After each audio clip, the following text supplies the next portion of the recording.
अध्यक्ष महोदय, मेरी कॉन्स्टिट्यूंसी में सट्टा है, जुगार है, इसी तरह नशा और चीजों की खरीद और फरोख्त है, जैसे गांजा है, कुत्ता गोली जिसे अल्परस जोलम कहते हैं। इन जैसे नशा और चीजों का बड़े लोगों की सरपरस्ती में ये कारोबार होता है।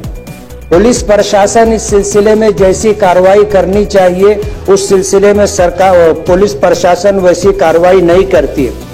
पुलिस प्रशासन का ऐसा कहना है कि हमारे पास पुलिस नफरी कम है, पुलिस बल कम होने की वजह से हम पूरी कार्रवाई नहीं कर पाते हैं। मेरी आपके मार्फत सरकार से ये गुजारिश है कि मालेगांव तालुके को पुलिस कमिश्नरेट बनाया जाए ताकि पुलिस नफरी बढ़े और पुलिस बल में इजाफा हो और गुनहगारों के खिलाफ कार्रवाई करने में आसानी हो। मैं ये भी गुजारिश करूंगा कि नशा और कारोबार पर बंदिश लाने के लिए नारकोटिक्स ऑफिस मालेगांव में कायम किया जाए और ये ऑफिस ना होने की वजह से पुलिस सही मानों में कार्रवाई कर नहीं पाती, उनको इंतजार करना पड़ता है कि नारकोटिक्स डिपार्टमेंट के लोग मालेगांव आएंगे तो इस सिलसिले में कोई कार्रवाई हो सकेगी। सट्टा जुगार बहुत बड़े पैमाने पर होता है और पुलिस प्रशासन की छत्र छाया में होता है। इनके खिलाफ कोई कार्रवाई नहीं होती और इनकी वजह से शहर के अंदर गुंडागर्दी है, दादागिरी है, चोरी चमारी बहुत ज्यादा है।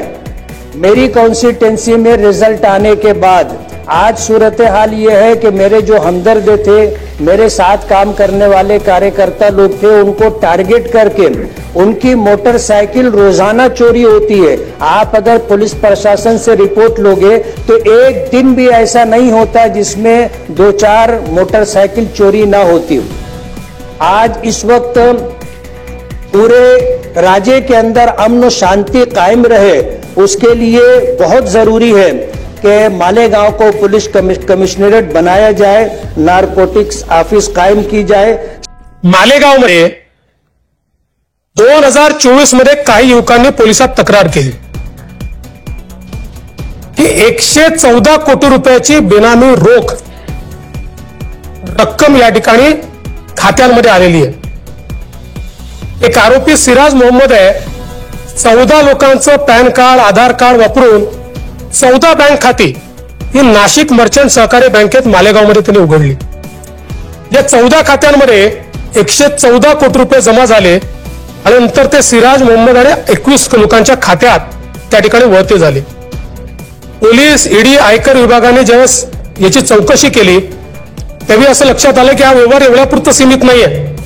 21 राज्यातनं 201 बँक खात्यात 1000 कोटी रुपयाचा व्यवहार झालेला आहे आणि मुंबई, नाशिक अशा वेगवेगळ्या शहरांमध्ये पैसे गेले आहेत। त्यातले 600 कोटी रुपये दुबईला पाठवण्यात आले आहेत आणि यातले 100 कोटी रुपये हे या निवडणुकीच्या काळात वेगवेगळ्या गोष्टींकरता वापरले।